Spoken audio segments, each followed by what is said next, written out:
DNA జ్యోతిష్యానికి సాధారణ జ్యోతిష్యానికి తేడా ఏమిటంటే, వేల సంవత్సరాల నుండి సాధారణ జ్యోతిష్యం ద్వారా ఒక జాతక చక్రం చూసి భూత భవిష్యత్ వర్తమాన కాలాలలో ఎప్పుడు ఎలా ఏమి జరుగుతుందని చెబుతూ, ఒకవేళ అవి గాని అనుకూలంగా జరగకపోతే ఎలాగైనా ప్రకృతికి విరుద్ధంగా వాటిని మార్చేయాలని, అది కుదరకపోయినా పరిహారాల నెపంతో చేసే పద్ధతిది.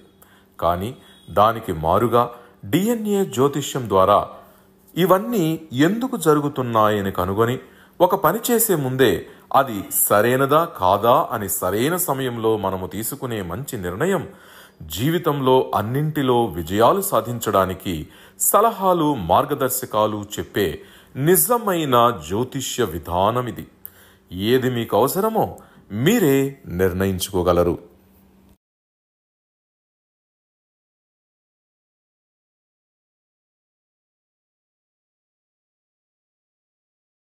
గురువు గారు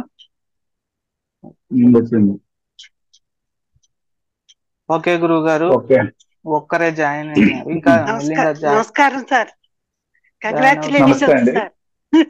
నిన్న టీపీ చూసి చాలా హ్యాపీగా ఉంది సార్. మీ దగ్గర బ్లెస్సింగ్స్ తీసుకోవడానికి వచ్చారు చంద్రబాబు నాయుడు గారు. అది ఎలక్షన్ టైంలోనా సార్? అవును, చాలా హ్యాపీగా ఉంది సార్. ఓకే ఓకే గురువు గారు ఇంకా జాయిన్ అవుతున్నారు గురువు గారు. గురువు గారు జూమ్ మీటింగ్ స్టార్ట్ చేస్తాం. ఇంకా గురువు గారు ఈ జూమ్ మీటింగ్ లో మెయిన్ గా ఏ టాపిక్ గురించి డిస్కస్ చేస్తున్నారు గురువు గారు? ఈరోజు మనము జూమ్ మీటింగ్ లోకి మన దగ్గర చదువుకుంటున్నటువంటి స్టూడెంట్స్ అందరినీ కూడాను ఆహ్వానం పలుకుతున్నాము. అందరూ రావాలని కూడా కోరుకుంటున్నాము. చాలా మంది రావటం లేదు, వారికి ఎందుకు అవకాశం ఉండి కూడాను ఉపయోగించుకోలేని పరిస్థితిలో ఉన్నారు. అయితే ఈ జూమ్ మీటింగ్ మనం పెట్టడానికి ముఖ్యమైనటువంటి కారణం ఏంటంటే, మనం ఇంతవరకు చెప్పుకుంటున్నటువంటి లెసన్స్ లో ఏమైనా డౌట్స్ ఉంటే అడుగుతారేమో అని, అలాగే వీళ్ళు ప్రాక్టీస్ చేస్తుంటారు కదా, ఆ ప్రాక్టీస్ చేస్తున్నప్పుడు వాళ్ళకి ఏదైనా డౌట్స్ వస్తాయి. వీళ్ళ దగ్గర క్లయింట్స్ కూడా ఉంటారు. ఆ క్లయింట్స్ కొన్ని క్వశ్చన్స్ కి వీరు ఆన్సర్ ఇవ్వలేని పరిస్థితిలో ఏమైనా డౌట్స్ ఉండి దాన్ని నోట్ చేసుకుని మనల్ని అడిగి, తర్వాత అలాంటి ఫిర్యాదు అలాంటి కంప్లైంట్ మళ్ళీ వస్తే ఏమైనా మనల్ని అడిగి తెలుసుకుని వాళ్ళకి మళ్ళీ ఆన్సర్ ఇస్తారేమో అనే ఉద్దేశంతో కూడా ఈ జూమ్ మీటింగ్ ఉపయోగపడుతూ ఉంటుంది. కొంతమంది నాకు ఈ యొక్క వాట్సాప్ లో పెడుతుంటారు. కొన్ని సందర్భాల్లో దానికి ఆన్సర్లు అయితే నేను అందుబాటులో ఉండి ఇస్తుంటాను. కొన్నింటికి ఇవ్వలేని పరిస్థితి ఉంటుంది. ఎందుకంటే వాళ్ళు మొత్తము జాతకాన్ని అంతా కూడా పెట్టేస్తుంటారు. మళ్ళీ జాతక చక్రం ఏంటి చెప్పడానికి మనకు అంత సమయం ఉండదు కదా. ఈ సమయంలో కానీ వాళ్ళు ఉపయోగించుకోగలిగితే బాగుంటుందని మనం భావిస్తున్నాం.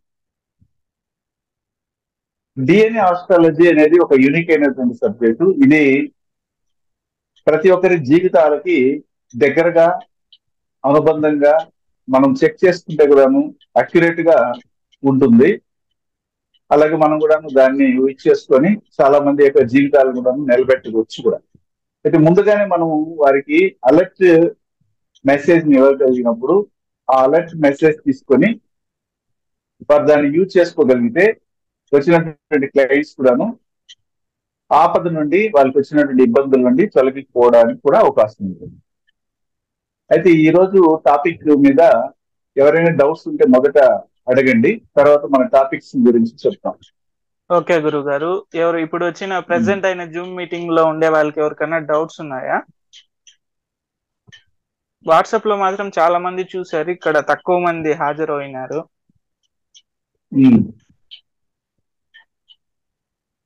మా ఫస్ట్ వాయిస్ వినిపిస్తుందా తెలియజేయండి. గురువు గారి వాయిస్ వినిపిస్తుంది సార్, వినిపిస్తుంది, క్లియర్ గా ఉంది.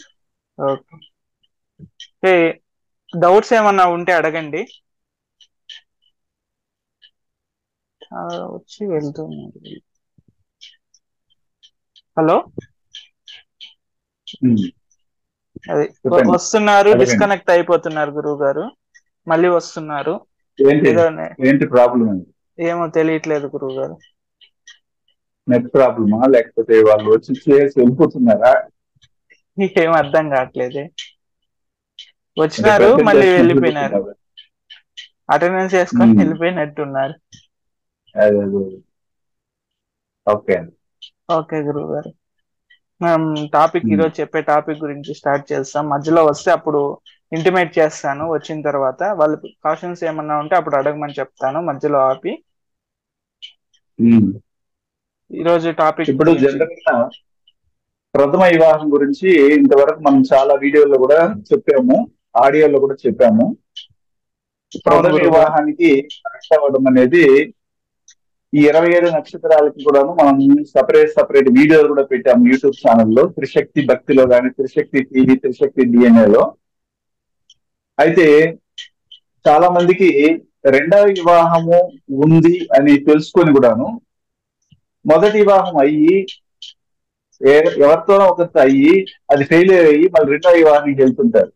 అదేదో మొదటే రెండవ వివాహం ఉంది అనేది తెలుసుకోవడం, మనం ఎలాగ దాన్ని డిఎన్ఏ ఆధారాల ప్రకారంగా ఫైండ్ అవుట్ చేయొచ్చు అనే టాపిక్ ని మనం ఈరోజు మొదలు పెడతాము. అదేవిధంగా రెండవ వివాహానికి వెళ్ళేటప్పుడు ఏ విధంగా వారు జాగ్రత్త తీసుకుంటే మొదటి వివాహం లాగా ఫెయిల్ అవ్వకుండా రెండవ వివాహంలోనైనా వాళ్ళు సక్సెస్ఫుల్ లైఫ్ ని పొందగలరు అన్న అంశాలు కూడా మనం రెండవ టాపిక్ కింద చర్చిస్తాము. మూడవ టాపిక్ ఏమిటంటే, మన ప్రథమ వివాహానికైనా కానీ, రెండవ వివాహానికైనా కానీ, మూడవ వివాహానికైనా కానీ ఎన్ని వివాహాలు వారి జీవితంలో జరిగినా అది ఒకదాని తర్వాత ఒకటి ఫెయిల్ అవుతూ వెళ్తుంటాయి. దీనికి వారి యొక్క మనస్సు కారణం అవడం కానీ ఒకటి ఉంటుంది. అలాగే ఒక నక్షత్ర కర్మ రిజిస్ట్రీలో పుట్టినటువంటి వారు ఎటువంటి కర్మ రిజిస్ట్రీ కలిగినటువంటి వారితో వివాహం చేసుకోవడం వల్ల మొదటి వ్యక్తి యొక్క మనస్తత్వము రెండవ వ్యక్తి యొక్క మనస్తత్వానికి చాలా సూటబుల్ గా ఉండి వారు వివాహ జీవితాన్ని పరిపూర్ణంగా అనుభవించగలరు, లేదా మధ్యలోనే ఆ వివాహ జీవితం అనేది రద్దు అవ్వడం కూడా జరుగుతుంది. అంటే ఇప్పుడు మనం చేసేది ఏమిటంటే, ప్రథమ వివాహానికి అయితే ఏం చేస్తామంటే 7వ స్థానాన్ని మనం తీసుకొని చూస్తాం 180 డిగ్రీలో, రెండవ స్థానానికి అయితే మాత్రం 270 డిగ్రీలు తీసుకొని చూస్తాం. అయితే దానికి సంబంధించినటువంటి కర్మ రిజిస్ట్రీ కానీ, తర్వాత వచ్చి నక్షత్రాల యొక్క విషయాలు కానీ, లేదంటే గ్రహ సంబంధాన్ని కానీ, భావ సంబంధాన్ని కానీ తీసుకొని మనము ఒకరికి డిజైన్ చేసి ఇస్తుంటాం. ఇందులో కొంతమంది మనం ఇచ్చినటువంటి వాటిని అలాగే యాజ్ గా ఫాలో అయ్యి వివాహానికి వెళ్లే వాళ్ళు ఉంటారు. మరి కొంతమంది అలా వెళ్తే సక్సెస్ అవుతారు, కానీ వాళ్ళకి ఆప్షన్స్ అక్కడ ఉండకపోగా ఏదో ఒక ఆప్షన్ లోకి దిగేసి సమస్య వలయంలో చిగురుకుంటుంటారు. అప్పుడు ఏం జరిగి ఉంటుంది? మన ఇచ్చింది ఫాలో అయితే సక్సెస్ అవుతున్నారు, వేరే ఆప్షన్ తీసుకుని వెళ్ళడం వల్ల వాళ్ళకి ఇబ్బంది అవుతుంది. మన ఇచ్చిన దాంట్లో కూడాను, మన ఇచ్చిన డిజైన్ లో కూడాను, అందులో మీరు తీసుకున్న నిర్ణయాలు సరిగా లేనప్పుడు మనస్తత్వం అనేది, అంటే ఒక కర్మ రిజిస్ట్రీ కలిగినటువంటి నక్షత్రము ఇంకొక గ్రహ కర్మ రిజిస్ట్రీ కలిగిన నక్షత్రముతో సంబంధం ఏర్పరిచినప్పుడు ఎవరు అడ్జస్ట్ అవ్వాలా, ఎవరు అడ్జస్ట్ కాకుండా ఉన్నా కానీ సరిపోతుంది అన్న విషయాలు కూడాను మనము మళ్ళీ రాబోయే జూమ్ మీటింగ్ లో కానీ, ఈ మీటింగ్ లో సరిపోతే సమయము వేరే మీటింగ్ లో కూడా మనం చర్చిస్తాం. అయితే ప్రథమ వివాహం గురించి ఇంతవరకు మనము 27 నక్షత్రాల గురించి చెప్పేశాము. అశ్విని మొదలు రేవతి నక్షత్రం వరకు ఉన్నటువంటి 27 నక్షత్రాల వారికి ప్రథమ వివాహంగా వచ్చే భాగస్వామి ఎవరై ఉంటారు, వారి యొక్క నక్షత్రాలు ఏమిటి, రాశి ఏమిటి, లగ్నం ఏమిటి, లేదా భావంలో కూర్చున్నటువంటి గ్రహం ఏది, లేదా భావ సంబంధం ఏమిటి, ఇలాంటి విషయాలు చెప్తూ వారి యొక్క ఫ్యామిలీ బ్యాక్గ్రౌండ్ ని, అపోనెంట్ యొక్క ఫ్యామిలీ బ్యాక్గ్రౌండ్ గురించి చెప్తుంటాము. అలాగే వారి యొక్క అపోనెంట్ అంటే స్పౌస్, రాబోయే స్పౌస్ యొక్క ఎడ్యుకేషన్ బ్యాక్గ్రౌండ్ ఏమిటి, అదేవిధంగా వారి యొక్క ప్రొఫెషన్ బ్యాక్గ్రౌండ్ ఏంటని కూడా మనం చెప్తుంటాం. ఇవైతే ఓకే. ఇందులో ఎవరికైనా ఏమైనా డౌట్స్ ఉంటే నన్ను అడగొచ్చు ఈ సందర్భంలో. ఈ ప్రథమ వివాహం గురించి క్లియర్ అయిన తర్వాత ఇప్పుడు నేను రెండవ వివాహం గురించి ఈ యొక్క జూమ్ మీటింగ్ లో ఏ విధంగా మనం కనెక్ట్ చేయాలి అన్న విషయాలు కూడా చెప్పడానికి ప్రయత్నం చేస్తాను. ఓకే గురువు గారు. ఇప్పుడు వచ్చినటువంటి జూమ్ మీటింగ్ లోకి వచ్చినటువంటి వాళ్ళు ఎవరైనా కానీ మాకు ప్రథమ వివాహ మ్యాచింగ్ చూడడంలో ఎలాంటి డౌట్స్ లేవు అంటే తదుపరి మనం చేసే జూమ్ మీటింగ్ లో కానీ ఇతర విషయాలు ఆడియో క్లాస్ లో కానీ దాని గురించి నేను చర్చించను. నెక్స్ట్ సెకండ్ వివాహానికి వెళ్ళడం అనేది జరిగిపోతుంది. ఇప్పుడు ఎవరికైనా కానీ ప్రథమ వివాహానికి సంబంధించినటువంటి విషయాలలో ఏమైనా డౌట్స్ ఉండి అడగదలుచుకుంటే అడగండి. ఈ రోజు ఈ సెషన్ లో దాన్ని క్లియర్ చేసిన తర్వాత సెకండ్ సెషన్ కి మనం వెళ్తాం. ఓకే గురువు గారు. నమస్కారం సార్. ఇప్పుడు లగ్నము ఉత్తరాల్లో పడింది సార్. అప్పుడు ఎదుటి వాళ్ళ దానిలో రోహిణి నక్షత్రం అయితే మనం దీన్ని మ్యాచ్ చేయడానికి వీలు అవుతుందా సార్? అంటే ఇద్దరు ఒకటే కర్మ రిజిస్ట్రీ ఉంటది కదండి. కుదరదే. మన ఉత్తరా నక్షత్రం ఎక్కడ ఉంటుంది? ఉత్తరా సింహంలో ఉంటది, కన్యలో ఉంటుంది. కన్యలో ఉంటుంది. 180 డిగ్రీలో వచ్చేది మనం చూసుకోవాలి కదా. సూర్యకర్మ మామూలుగా వచ్చే లగ్నము ఒకటయ్యి రోహిణి నక్షత్రం అయింది అనుకోండి, అదే బుధుడు కర్మ రిజిస్ట్రేషన్ లో ఇది ఏదైనా ఉంటే అంటే ఏదైనా ఉండొచ్చు, కానీ మనం చెప్పింది ఉంది. ఇతర నక్షత్రాలు ఉంటే సమస్య లేదు. ఇప్పుడు ఉత్తరా నక్షత్రానికి ఏ నక్షత్రం కనెక్ట్ చేయకూడదని మనం చెప్పుకుంటాం డిఎన్ఏ ఆస్ట్రాలజీ ప్రకారంగా. ఆశ్లేషణ పక్కన పెట్టేసి మనం చెప్పినటువంటి అశ్విని, అనురాధ, పూర్వభద్ర, భరణి, మక, జ్యేష్ఠ, ఉత్తరాభద్ర నక్షత్రాలలో ఏదైనా 1, 2, 3 ఉండి లేదా 2 ఉండి ఇంకొకటి ఏదో రోహిణి ఇతర 27 నక్షత్రాల్లో ఆశ్లేషణ ఏది ఉన్నా కానీ చేయొచ్చు. కానీ మనది కనెక్ట్ అవుతుంది అంతేగాని అది ఊరికే జస్ట్ చూసుకుంటుందంటే పక్క నుండి. దానికి దీనికి సంబంధం అయితే ఉంది. ఓకేనా? ఇలాగ అడగండి ఎవరైనా కానీ, మీరు అడిగితేనే మీకు డౌట్స్ క్లియర్ అవుతాయి. ఇంకేమన్నా డౌట్స్ ఉన్నాయండి ఎవరికన్నా?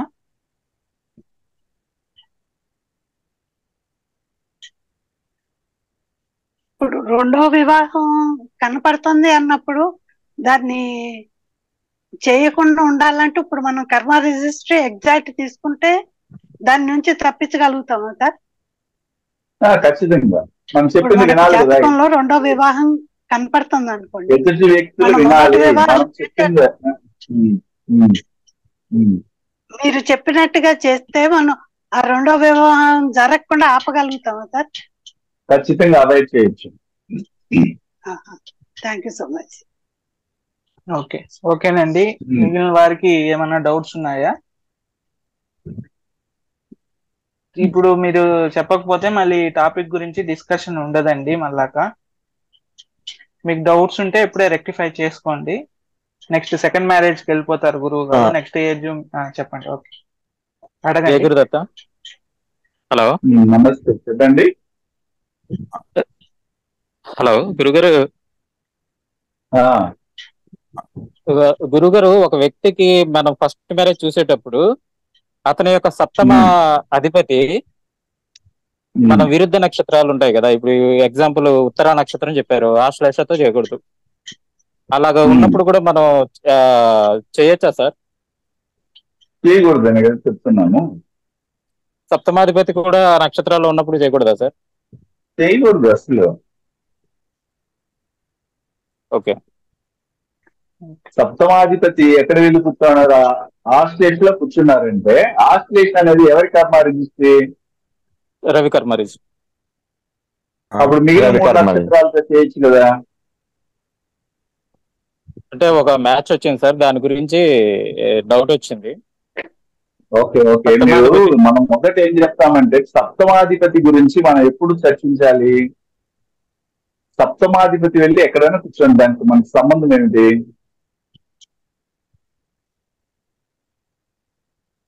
జనరల్ గా ట్రెడిషన్ ఏం చెప్తారంటే సప్తమాధిపతి యొక్క స్థితిగతుల్ని పరిశీలిస్తారు. ఆ విధంగా మనం ఏం చేస్తామంటే రాశిపడి నక్షత్రం కానీ లగ్న పాయింట్ పడి నక్షత్రం అనే విషయాలని రెండింటినీ మనం తీసుకుంటాము. 2 ఆప్షన్లు తీసుకుంటున్నాము. అవును సార్. లగ్న పాయింట్ 10 నక్షత్రం ఏమైతే ఉంటుందో దానికి 180 డిగ్రీలలో ఏ నక్షత్రం అయితే కలుస్తుందో దాన్ని చూడాలి. కానీ మీ లగ్నం ఏదో దాని లగ్నం నుంచి 7వ భావానికి సంబంధించినటువంటి నక్షత్రములోనే వరుడికి ఇవ్వాలను వధువుకి ఇవ్వాలను ప్రయత్నం చేయకూడదు. ఒకవేళ మనం ఇచ్చినటువంటి డేటాలో ఒకవేళ 7వ భావంలో ఆ నక్షత్రాలు కానీ కనెక్ట్ అయి ఉంటే ఆ నక్షత్రాలలో కూడాను ఏ నక్షత్రం చేయకూడదు, అది చేయకుండా వదిలేసి మిగిలిన నక్షత్రాలకి వెళ్ళాలి. ఒకవేళ 7వ భావాధిపతి వెళ్ళి ఏదో ఒక నక్షత్రంలో కూర్చున్నప్పుడు దానికి సంబంధమైనటువంటి విషయాలు మనం చర్చించాల్సిన అవసరం లేదు. ఒకటి, అది ఎప్పుడు చూడాలంటే 7వ భావాధిపతి వెళ్ళి ఏ నక్షత్రంలో అయితే కూర్చుంటారో ఆ నక్షత్రానికి సంబంధించినటువంటి కుటుంబ పరంపర నుండి ఆ యొక్క అలియన్స్ వస్తాయి అని మనం చెప్పొచ్చు. లేదా 7వ భావంలో కూర్చున్నటువంటి గ్రహము ఏ యొక్క కర్మ రిజిస్ట్రీని కలిగి ఉంది. ఉదాహరణకి శుక్రుడు కూర్చున్నాడు అనుకుంటే శుక్రుడు పుట్టిన నక్షత్రం మకా నక్షత్రం కాబట్టి మకా అనే నక్షత్రం అనేది చంద్రుని కర్మ రిజిస్ట్రీ కలిగినటువంటి వారి కుటుంబ పరంపర నుండి లేదా ఆ వచ్చేటువంటి జాతకుడు లేదా జాతకురాలు ఆ నక్షత్రాల్లో కనెక్ట్ చేసుకుంటే మంచిదని చెప్తాం. దీనికంటే ఇంకా ఇంపార్టెంట్ విషయం ఏమిటంటే మనం మ్యాచింగ్ చూసేటప్పుడు ఒక అబ్బాయి జాతకంలోని లగ్న పాయింట్ నుండి లేదా లగ్నం నుంచి 7వ భావం కాకుండా లగ్నం నుండి మనకి లెక్కలే తీసుకోకుండా ఒక అబ్బాయి జాతకం అయితే శుక్రుడు ఎక్కడ ఉన్నారు ఏ నక్షత్రంలో ఉన్నారో చూసి ఆ జాతకురాలు శుక్రుడు కూర్చున్న నక్షత్ర కర్మ రిజిస్ట్రీ కలిగిన కుటుంబం నుంచి లేదా ఆ యొక్క నక్షత్ర కర్మ తీసుకున్నటువంటి జాతకం నుండి వస్తుందని మనం నిర్ధారణ చేయొచ్చు. అలాగా అట్లా అనమాట. ఇది చాలా వేరియేషన్స్ ఉంటాయి. మనం జనరల్ గా డైరెక్ట్ గా వెళ్ళేసి 7వ భావాధిపతి తీసుకున్నటువంటి నక్షత్రం ఏమిటనేది చూడాల్సిన అవసరం అయితే ఇక్కడైతే నాకు కనబడట్లేదు. అంటే గురువు గారు ఇప్పుడు సపోజ్ ఒక ఫీమేల్ వచ్చి ఉత్తరాలో ఉందనుకోండి గురువు గారు, మనం ఆపోజిట్ అపోనెంట్ స్పౌస్ చూసేటప్పుడు ఈ లగ్న పాయింట్ గాని లేకపోతే ఈ చంద్రుడి పడి నక్షత్రము లగ్నాధిపతి ఇవి చూస్తే అవేం లేవు, కానీ 7వ భావాధిపతి వచ్చి ఆశ్లేషలో ఉన్నాడు అంటే దాన్ని కన్సిడర్ చేయొచ్చా అని అడిగినట్టున్నారు గురువు గారు. దాన్ని కూడా కన్సిడర్ చేసి అతనికి వెళ్ళొద్దు అని చెప్పొచ్చా? అసలు 7వ భావాధిపతి అనేది ఏంటంటే అప్పుడు ఆశ్లేష నక్షత్రం ఉంటే వెళ్ళకూడదని కదా మనం చెప్తున్నాము. ఓకే, అంతే. అదే వచ్చే ఆపోనెంట్ 7వ భావాధిపతి 7వ భావము అనేది 7వ భావాధిపతి అనేది వచ్చే అపోనెంట్ ని తెలియజేస్తుంది. ఓకే, ఆ అపోనెంటే వెళ్ళి ఆశ్లేష లో వెళ్ళి కూర్చున్నాడు. అప్పుడు 7వ భావాధిపతి ఒకవేళ సూర్యుని కర్మ తీసుకుంటే సూర్యుని కర్మలో నుండి వాళ్ళ కుటుంబం నుండి వస్తారు, అది తప్పదు, వస్తారు. కానీ ఆశ్లేష నుండి వచ్చిన వాళ్ళని వద్దంటున్నాము. ఓకే ఓకే గురువు గారు. అంటే ఇప్పుడు చూసే జాతకం కాదు, వచ్చే జాతకంలో అతనిలో ఉంటే అప్పుడు 7వ భావాధిపతి తీసుకున్న నక్షత్ర చారం తీసుకోవచ్చు. లగ్నం నుంచి 7వ భావాధిపతి తీసుకున్న నక్షత్రము ఏదైతే ఉందో ఆ నక్షత్రము ఆ కుటుంబ పరంపర నుండి రావడానికి ప్రయత్నం చేస్తుంది, అది ఇస్తుంది. కానీ మనం ఇచ్చినటువంటి డేటాలో ఆ నక్షత్రం కనెక్ట్ అవుతుందా లేదా చూసుకుని ఒకవేళ కనెక్ట్ అయితే వెరీ స్ట్రాంగ్ కర్మ కిందకి వెళ్తుంది. కనెక్ట్ కాకపోయినా కానీ చేసుకోవచ్చు, తప్పేం లేదు. అయితే అది ఆపోజిట్ సంబంధమైన నక్షత్రంగా ఉండకూడదు, దానికి విరుద్ధ నక్షత్రంగా ఉండకూడదు అంటుంది. ఓకే ఓకే గురువు గారు. ఇంకెవరికన్నా డౌట్స్ ఉన్నాయండి?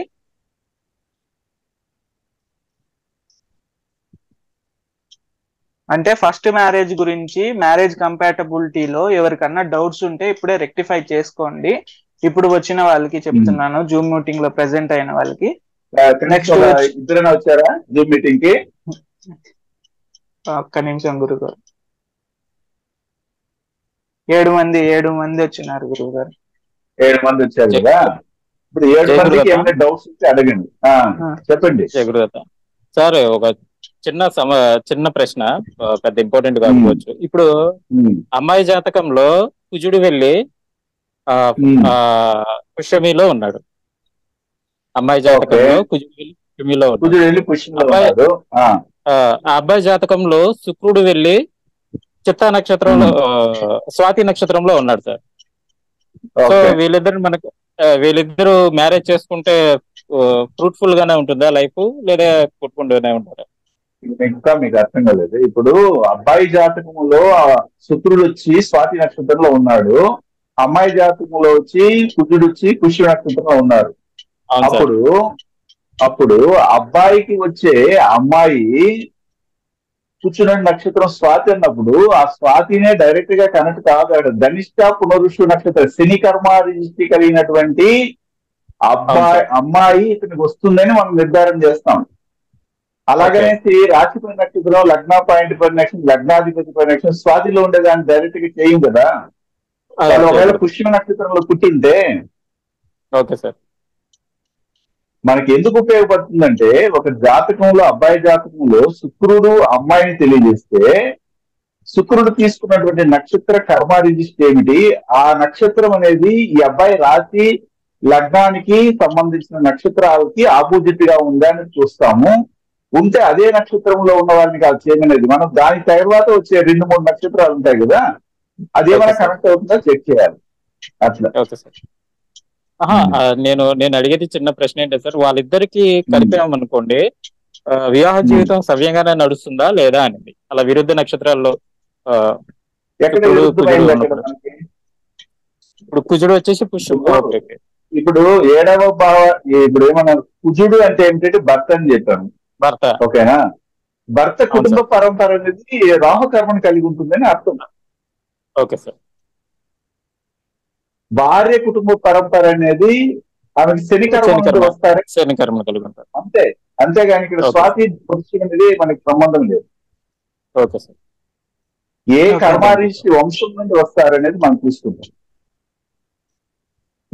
Okay sir. ఓకేనండి, ఇంకెవరికైనా డౌట్స్ ఉన్నాయండి? గురువుగారు నమస్కారం అండి. రాహుకర్మ వాళ్ళకి రాహుకర్మ వాళ్ళని చేయకూడదా అండి? ఎట్లా చేస్తారు? ఏది నక్షత్రం చెప్పండి. అసలు మామూలుగా జనరల్ క్వశ్చన్ అడిగానండి. క్వశ్చన్ వేశారు, ఫోన్ లో అడిగారు ఇంతకు ముందే, వాళ్ళు కూడా పండితులుగా ఉన్నట్టుంది. విశాఖ నక్షత్రం విశాఖ నక్షత్రం వారితో వివాహం చేయొచ్చు అని అడిగారు. అలాగే ఎలా చేస్తారు? విశాఖ ఒకే కర్మ ఉన్న వాళ్ళకి చేయకూడదండి. అది ఎట్లా చేస్తారు? చేయకూడదు. చేస్తే ఇంకా ఎక్కువ. ఇప్పుడు మనం చేసే కర్మ రిజిస్ట్రీ అంటే మీరు ఒకసారి రాహు కర్మకి రాహు నక్షత్రం వాళ్ళే ఏంటి వినాశనమైన వాళ్ళే అన్నారు. అట్లా కాదు, అది కాదు. రాహు కర్మ రిజిస్ట్రీ కలిగినటువంటి వారికి రాహు అధీన నక్షత్రంలో పుట్టినటువంటి వారు శత్రువుగా గాని లేకపోతే మిత్రులుగా గాని ఉంటారని చెప్పుంటాను. అవునండి. పుష్యమి విశాఖ శతభిష నక్షత్రములో ఎవరైనా పుడితే వారికి రాహు అధీన నక్షత్రాలై నుండి ఆరుద్ర స్వాతి శతభిష నక్షత్రాల వారే మిత్రులు శత్రువులు అని ఉంటాం. అలా మనం కనెక్ట్ చేస్తాం. అవునండి. అప్పుడు శతభిషం అనేది రాహు కర్మ రిజిస్ట్ని కలిగి ఉంటుంది. రాహు అధీన నక్షత్రం కాబట్టి దానికైతే కొద్దిగా పాసిబిలిటీ ఉంది. కానీ అలాగనేసి ఇద్దరిని తేరాస పెట్టినటువంటి వాళ్ళని, ఇదే నేను చెప్పేది నెక్స్ట్ ఏమిటంటే, నక్షత్ర కర్మను బట్టి వాళ్ళ క్యారెక్టర్ ని ఎలాగ మనం డిసైడ్ చేస్తాం, వాళ్ళ మనస్తత్వాన్ని ఎలా డిసైడ్ చేస్తాం. ఒక రాహుకర్మ ఉంది ఒక అబ్బాయికి, ఒక అమ్మాయికి రాహుకర్మ ఉన్నప్పుడు ఇద్దరు తేరాసతో ఉంటే వాళ్ళు ఎలాగ సంతోషంగా ఉంటారు? ఎప్పుడు చూసినా గానీ టెన్షన్ తో ఉంటారు కదా. అలా చేయకూడదు అనేది మనం చెప్పే టాపిక్ నెక్స్ట్ రాబోయే లైవ్ లో కానీ లేకపోతే నెక్స్ట్ సెషన్ లో చెప్తాం ఆ విషయాలు. ఓకేనండి. ఇంకెవరికన్నా డౌట్స్ ఉన్నాయండి?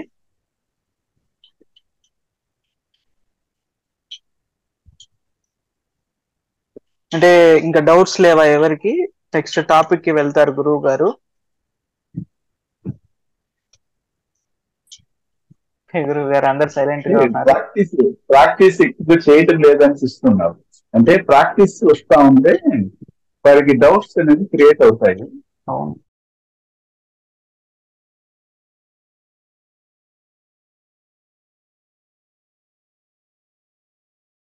డిఎన్ఏ జ్యోతిష్యం నేర్చుకోవడానికి ఆసక్తి ఉన్న వారందరికీ గురువుగారి తరపున స్వాగతం. దైవజ్ఞ శ్రీ గుణబ్రహ్మ సరస్వతి గారి నుండి ఆన్లైన్ ఆడియో క్లాసుల ద్వారా అద్భుతమైన ఈ వంశపారంపర్య జ్యోతిష్యంను బేసిక్స్ నుండి అడ్వాన్స్ వరకు నేర్చుకోవాలంటే మీరు ఒక్కసారిగా ఫీజు చెల్లించేస్తే మిమ్మల్ని డిఎన్ఏ వాట్సాప్ గ్రూప్లో యాడ్ చేసినప్పటి నుండి మీ జీవితకాలం డిఎన్ఏ జ్యోతిష్యానికి సంబంధించిన క్రొత్త అప్డేట్స్ని ఆ వాట్సాప్ గ్రూప్లో నిరంతరం పొందవచ్చు. ఫీజు చెల్లించిన వెంటనే జరిగిపోయిన పాఠాలు మీ ఈమెయిల్ ఐడి ఇస్తే గూగుల్ డ్రైవ్కి మొదటే గురువుగారు పంపిస్తారు. అందులో మీకేదైనా డౌట్స్ వస్తే జూమ్ క్లాస్లో గురువుగారే స్వయంగా క్లియర్ చేస్తారు. పీడిఎఫ్ కానీ ప్రింటింగ్ మెటీరియల్ కానీ ఇవ్వబడదని గమనించగలరు. అంటే గురువుగారు చాలా వాస్ట్ సబ్జెక్ట్ అండి. ఇది చదువుతున్న కొద్దీ బోల్డ్ వీడియోలు వచ్చేస్తున్నాయి, ఒకదాన్ని ఒకటి వింటూ ఉంటే చాలా కన్ఫ్యూజన్ గాను గాబరాగాను ఉంది గురువు గారు. అందుకని మేము మెల్లిమెల్లిగానే చదువుతున్నాం ఒక్కోటి. చదవండి, పర్వాలేదు. ఇప్పుడు చదివిన దాంట్లోనే డౌట్లు అడగండి. చదవని వాటిలో మనకు అవసరం లేదు. చదివి మీకు అర్థం కాని ఏమైనా ఉంటే డౌట్. ఇప్పుడు వచ్చి మనం ఇప్పటికి కూడా ఒక వారానికి ఒక ఆడియోనే పెడుతున్నాం. చాలా స్లో చేసేస్తాను నేను ఆడియో విషయాలు. 1 వీక్ వన్స్ మాత్రమే ఒక ఆడియో పెడుతున్నాను. వీడియోలు ఎక్కువ పెడుతున్నా. వీడియోలు మీకోసం కాదు, అది పబ్లిక్ కోసం పెడుతున్నా. దాంట్లో కూడా ఏదైనా పాయింట్స్ ఉంటే అది మీరు గ్యాదర్ చేస్తారనేసి మనం మామూలుగా డిఎన్ఏ గ్రూప్ లో పెడుతున్నాం. ఆడియోలు అనేవి చాలా వరకు తగ్గించే 1 వీక్ వన్స్ మాత్రమే పెడతాను. ఎందుకంటే ఇప్పటికే 360 దాటినటువంటి ఆడియోలన్నీ విని దాన్ని ఒక వర్కౌట్ చేసి షార్ట్అవుట్ చేసి ఫార్ములాని బేస్ చేసుకుని ఫార్ములాని రాసి పెట్టుకోవాలి పక్కన. ఏ ఫార్ములాని ఎక్కడ అప్లై చేయాలనేది వెంటనే మనకి స్ట్రైక్ అవ్వాలి. అప్పుడు మాత్రమే మనం జాతకాలను చూడగలము. లేదా జాతకాలు చూడలేము కదా. ఇప్పుడు మీరు అడగాలంటే ఎన్ని క్వశ్చన్స్ లేవంటే అన్ని క్వశ్చన్స్ ఉన్నాయి ఏది ప్రథమ వివాహానికి. కానీ ఎవరు అడగలేదంటే మీరు దాంట్లో ప్రాక్టీస్ చేయటం లేదు. చాలా విషయాలు ఉన్నాయి, చాలా విషయాలు మనం దాన్ని చర్చించవచ్చు. కానీ మీరేం చేయాలంటే మీరు ఇంతవరకు నేర్చుకున్నటువంటి ట్రెడిషనల్ ఆస్ట్రాలజీ అనే ఒక పంజరములో నుండి బయటకు రావాలి. ఆ పంజరములో నుండి ఎప్పుడైతే బయటకు వచ్చి బయట ప్రపంచాన్ని చూసినప్పుడు మనం ప్రతి ఒక్కరిలో మాట్లాడేటప్పుడు కానీ చూసేటప్పుడు కానీ వాటి డ్రెస్ కోడ్ వేసుకున్న దాన్ని బట్టి కానీ వారి యొక్క ఫేస్ ని బట్టి కూడా వీళ్ళు ఏ కర్మ నుండి వీళ్ళు పుట్టారు, ఏ కర్మని కలిగి ఉన్నారని చెప్పగలిగే స్థాయికి మీరు ఎదగాలి. అప్పుడు మాత్రమే మీకు ఆ సబ్జెక్ట్ వస్తుంది. మనం నేర్చుకుంటున్నట్టు ట్రెడిషనల్ అస్ట్రాలజీ ఏం చెప్పరు. అది కనబడేది ఒకటి ఉంటుంది, మనము చూసేది ఒకటి ఉంటుంది. ఇప్పుడు ఉదాహరణకి చెప్పండి సార్. గురువు గారు, ఇక్కడ జనాలందరూ కూడా బాగా ప్రిడిక్షన్ కి బాగా అలవాటు పడిపోయారు సార్. ప్రెడిక్షన్ ఇష్టపడతారు కూడా. ప్రెడిక్షన్, రెమెడీస్, పాలకంకము దానికి ఇష్టపడుతున్నారు. మనం చెప్పినా మనల్ని ఏంటిలే అనేసి అనుకుంటుంది. కానీ నిజం అదే, మనం చెప్పేది నిజం కూడా అవుతుంది. ఇప్పుడు అంతెందుకు మనం చెప్పాము కదా, మనం ఇప్పుడు చీఫ్ మినిస్టర్ విషయంలో మనం చాలా మంది పెద్ద పండితులంతా చెప్పారు జగన్ గారు వస్తారని. కానీ రాలేదు కదా. ఎందుకు రాలేదంటే మనం అన్ని కూడా క్యాల్కులేషన్ ప్రకారం మనం చెప్తాం ఇలా ఉంటుంది, ఇలా రావడానికి అవకాశం ఉంటుంది అనేసి. అలాగా చెప్పిందే అయింది కదండి గురువు గారు. రీసెంట్ గా ఆయన కూడా ఒక జ్యోతిష్కుడు ఆయనండి. ఆయన నాకు చెప్పమని చెప్పి ఒకసారి చెప్తే ఎవరిదో జాతకం నాకు బిజీగా ఉన్నా అని చెప్పి ఆయనదే ఇచ్చారు. వాళ్ళ కర్మ రిజిస్ట్రీలు మొత్తము మీకు ఇలా జరుగుంటుంది, ఇలా జరుగుంటే ఖచ్చితంగా ఇలాగే ఉంటుంది. మీ తల్లిగారు రాహు కర్మ తీసుకున్నారు కాబట్టి ఖచ్చితంగా మీకు అది క్యాన్సర్ కుటుంబం అంటే ఆయన చెప్పారు. అవునా, మన అమ్మగారే చచ్చిపోయారు 100% అని చెప్పి అన్ని చెప్పారు. ఎగ్జాక్ట్ గా చెప్పి అయిన తర్వాత మీకు ఇలా ఉంటుంది సార్, మీరు జాగ్రత్తగా ఉండటమే. ఇది కూడా 1689 కాంబినేషన్ కూడా వచ్చేసింది సార్ అని చెప్తే ఆయన అష్టమాధిపతి కూడా డెబిలిటేటెడ్ పొజిషన్ లో ఉండటం వల్ల మీరు రికవరీ స్లో ఉంటుందండి అని చెప్పేశాను. ఆయన భయపడిపోయి యూట్యూబ్ లో పెద్ద ఆస్ట్రాలజర్ అండి, ఆయన దగ్గరికి వెళ్తే విత్ ఫార్ములాస్ తో కూడా చెప్పేశాను నేను ఆయనకి. ఆయన పెద్ద యూట్యూబ్ లో పెద్ద ఆస్ట్రాలజర్, ఆయన కూడా ఆయన ఫ్రెండ్ అంట. వెళ్ళి ఇలా చెప్పాడు. ఏంటంటే ఎలా చెప్పారు, ఇది ఎలా చెప్పారు, మనం చెప్పిందే తిరిగి ఆయన అదే చెప్తున్నారు. అంతే, అదే ఆయన ఖండించలేకపోతున్నాడు. చూస్తుంటే విత్ ఫార్ములాస్ ఎగ్జాక్ట్ గా ప్యాటర్న్స్ కూడా చెప్పేసేసరికి ఏం మాట్లాడలేకపోతున్నారు. ఆయన కేపీలో ఇప్పుడు జాతకం చెప్పించుకున్న ఆయన కేపీ ఆస్ట్రాలజీలో మంచి ఎక్స్పర్ట్, 40 ఏళ్ళ ఎక్స్పీరియన్స్ ఉంది. ఆయనకి 40 ఏళ్ళ ఎక్స్పీరియన్స్ ఉంది ఆయనకి వేదిక్ లో, నాడీలో. మనం చెప్పే రిజల్ట్స్ చూసి వాళ్ళకి బుర్రపిచ్చేసి ఆయన చెప్పేది మరి ఎగ్జాక్ట్ గా ఉన్నాయి కదా అంటున్నారు. అంతే, అలా ఉంది సార్. వీళ్ళు సామాన్యంగా ఒప్పుకోరు, కానీ ప్రెడిక్షన్ అంటే ఏంటంటే వాళ్ళు ఊహించితే చాలు, ఎదుటి వాళ్ళని టెంప్లెట్ చేస్తే చాలు, లేకపోయినా కానీ దాన్ని మన అనుమతి లేకపోయినా కానీ దాన్ని జరిగేటట్టుగా చేయడానికి రెమెడీస్ అని ఇలాంటి పరిహారాలను చేస్తే అది జరిగినా జరగకపోయినా కాలం గడిచిపోతా ఉంటుంది కదా. అవును సార్. ఇప్పుడు నీట్ కోసం అడిగారండి, నీట్కి నేను ఒక వీడియో పెట్టాను మీకు, నీట్ గురించి ఎవరు ఎలిజిబిలిటీ అవుతారండి. ఇప్పుడు మన దగ్గర 100 మంది వస్తున్నారు.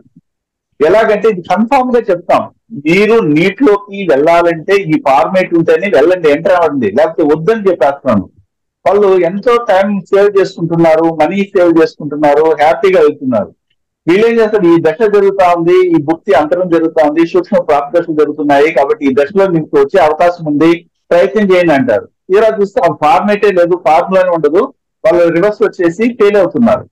మనం చెప్పేది అక్యురేట్ గా ఉంటుంది, కానీ మనం చెప్పే శాస్త్రాన్ని జీర్ణం చేసుకోవడానికి ఇంక కొన్ని సంవత్సరాలు పట్టొచ్చు.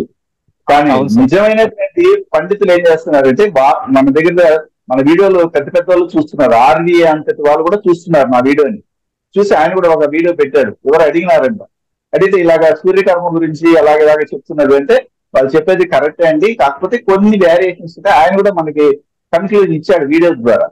అంటే వీళ్ళు ఏంటంటే దాన్ని జీర్ణించుకోలేకపోతున్నారు. లేకపోతే మనకి కరెక్ట్ అయ్యి వాళ్ళు తప్పైతే వాళ్ళు శాస్త్రానికి వెళ్ళి కుప్పతొట్లో వేయాల్సిన పరిస్థితి ఏర్పడుతుంది. కాబట్టి వాళ్ళంతా బయట రారు. మనం చెప్పే ఫార్ములాని యూజ్ చేసి వాళ్ళ దగ్గరికి వచ్చినటువంటి క్లయింట్స్ కి అయితే మాత్రము కొన్ని విషయాలు చెప్తున్నారు, చెక్ చేసుకుంటున్నారు. వాళ్ళ జాతకాలను వాళ్ళు కూడా చెక్ చేసుకుంటున్నారు, పెద్ద పెద్ద ప్రొఫెసర్స్ కూడా చెక్ చేసుకుంటున్నారు. కానీ దాన్ని బట్టవేలు చేసి బయటికి చెప్పతే ఇన్ని రోజులు చేసినటువంటి శ్రమ వేస్ట్ అయిపోతున్న ఉద్దేశంలో చెప్పడం లేదు, అంతే, ఇంకేం లేదు. చాలా డైవర్షన్ చేసినట్టు కాదు, మనం కాదు, మనం చెప్పేది 100కి 1000% కరెక్ట్. మన డిఎన్ఏ ఆస్ట్రాలజీ బట్టే సార్ రీసెంట్ గానే ఒక 1 year బ్యాక్ నేర్చుకునేటప్పుడే ఒక అతను వచ్చాడు సార్, మన ఇక్కడ లోకల్లోనే పెద్ద ఆస్ట్రాలజర్ వైదిక్ వీళ్ళు. ఈ కుర్రోడి జాతకం అంతేం బాగాలేదు, మీ మీ మీ వ్యాపారం చేసుకుంటున్నారు కదా, మీరు అది చేసుకోండి అని ఆయనకి సలహా ఇస్తే ఆ కుర్రోడు నా దగ్గరికి వచ్చాడు సార్. అనయ్య ఇది పరిస్థితి ఇలా అన్నారు అని ఆయన బాధపడుతూ ఉంటే ఆయన చార్ట్ తీసి మన దాని ప్రకారం అన్ని సెట్ చేసి, అరే బాబు నువ్వు LLB చదువు, జడ్జి రాసుకో, నువ్వు ఖచ్చితంగా జడ్జి అవుతావు అని చెప్పి నేను చెప్పి పంపించాను సార్. వాళ్ళ నాన్నగారు వెళ్ళి చెప్తే పట్టించుకోలేదు సార్. తర్వాత 1 year తర్వాత అతను MBA జాయిన్ చేశారు. 1 year తర్వాత మళ్ళీ దేనికో వచ్చి కనబడితే, నువ్వు ఏం చేస్తున్నావు అంటే LLB చదవమన్నాను కదా, నువ్వు ఇది ఎందుకు చదువుతున్నావు అంటే, లేదన్నా మా నాన్నకి చెప్పారంటే ఈ అబ్బాయి దేనికి పనికిరాడు అని చెప్పేశారు అని చెప్తే, నేను ఛాలెంజ్ చేసి చెప్పేశాను సార్, నువ్వు ఇలా అవుతావు, ఎవరు వెళ్ళారు నేను చెప్పానని చెప్పు అని చెప్పి ఆయనకి రాసిచ్చి ఇస్తే, వాళ్ళు వెళ్ళిన తర్వాత కూర్చోబెట్టి అరగంట క్యాలిక్యులేషన్ చేసి, అసలు ఆ అబ్బాయికి గవర్నమెంట్ జాబే రాదు, నీకు అవకాశమే లేదు అని చెప్పేసిన వాళ్ళు 100కి 99% ఈయనకి వచ్చే ఛాన్స్ ఉందని ఒక అరగంట తర్వాత చెప్పారు సార్. ఆయనకేమో సంవత్సరం లాస్ ఉన్నారు సార్. చాలా ఘోరంగా అంటే ఏంటంటే మానిపులేషన్ చేస్తున్నారు, ప్రజలు వాళ్ళు నమ్మే వెళ్తున్నారు. వెళ్ళినప్పుడు వాళ్ళకి ఆశ పెట్టించేసి టైం వేస్ట్ చేసి ఇలా చేయడం వల్ల ఆ కర్మ మళ్ళీ వాళ్ళకి రిటర్న్ అవుతా ఉంది. అది వాళ్ళకి ఎప్పుడు చేసుకుంటారో ఏంటో మనకి అర్థం కాదు.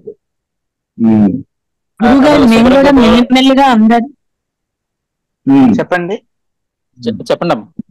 మెల్లిమెల్లిగా అందరినీ చూసి వాళ్ళ పరిస్థితులు వీటిని ఆహార్యాన్ని చూసి కర్మ రిజిస్టర్ ఆటోమేటిక్ గా మాకు వస్తాను గురువు గారు, మెల్లిమెల్లిగా వస్తాను, రావట్లేదు. ఇంకా కొంచెం మేము బాగా కృషి చేయాలండి, సబ్జెక్ట్ ని మనం డైజెస్ట్ చేసుకోవాలి, దాని తపనగా మనం దాని గురించి ప్రయత్నం చేయాలి. చెప్పండి. ఆ పండితులు పిలిపించుకున్నారు సార్ నన్ను ఒకసారి, ఆ అబ్బాయిని రమ్మనండి, ఎలా చూశారు, మేము ఎప్పుడు ఇలా చూడలేదు జాతకాలు, ఆయన ఎలా చూశారు, పిలిపించుకొని మీ పేరు ఇవన్నీ తీసుకున్నారు సార్. నాది ఏమి లేదండి, మా గురువు గారి దయాది. ఆయన ఆయన వర ప్రభావమే, నాదేం లేదని చెప్పేసాను. అది జనాలు కూడా కొంత ఎగ్జాక్ట్ గా చెప్పినా కూడా తీసుకోవట్లేదు సార్. తీసుకుంటారు, వాళ్ళకి ప్రాక్టికల్ గా తగలాలి కదా, తగిలితేనే కదా. ఇప్పుడు అంటే ఎడ్యుకేటర్స్ బాగా ఆలోచిస్తున్నారండి. మామూలుగా సాదాసీదా చదువుకున్న వాళ్ళ కంటే కూడాను ఒక క్వాలిఫైడ్ అయినటువంటి వాళ్ళు మాత్రం ఖచ్చితంగా దీన్ని తెలుసుకుంటున్నారు. మెల్లమెల్లగా మన డిఎన్ఏ ఆస్ట్రాలజీ వైపు వస్తున్నారు. వచ్చి మీ దగ్గర మేము తెప్పించుకోవాలని అపాయింట్మెంట్స్ కోసం వేచి ఉన్న వాళ్ళు కూడా ఉన్నారు, పెద్ద పెద్ద వ్యక్తులు.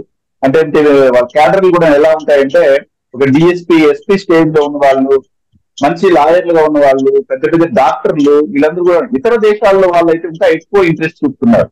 మొన్న నేను ఒక వీడియో పెట్టినప్పుడు చంద్రబాబు నాయుడు గురించి కానీ జగన్ గురించి కానీ పెట్టినప్పుడు ఒక అతను నాకు కంప్లైంట్ చేసింది, గురుగారు అందరూ ప్రపంచంలో మన భారతదేశంలో ఉన్న వాళ్ళు కానీ లేదా మన రాష్ట్రంలో ఉన్న వాళ్ళు కానీ జగన్ గారు వస్తాయనుకుంటే మీరేంటంటే వ్యతిరేకంగా చెప్తున్నారు అన్నాడు. సరేండి వెయిట్ అండ్ సీ అని చెప్పాను. మరి ఈ రోజు నాకు మెసేజ్ పెట్టారు, మీరు చెప్పింది కరెక్ట్ అండి, నాకు డిఎన్ఏ ఆస్ట్రాలజీ పరిపూర్ణ నమ్మకం కలిగింది అనేసి పెట్టాడు మళ్ళీ అమెరికా నుండి.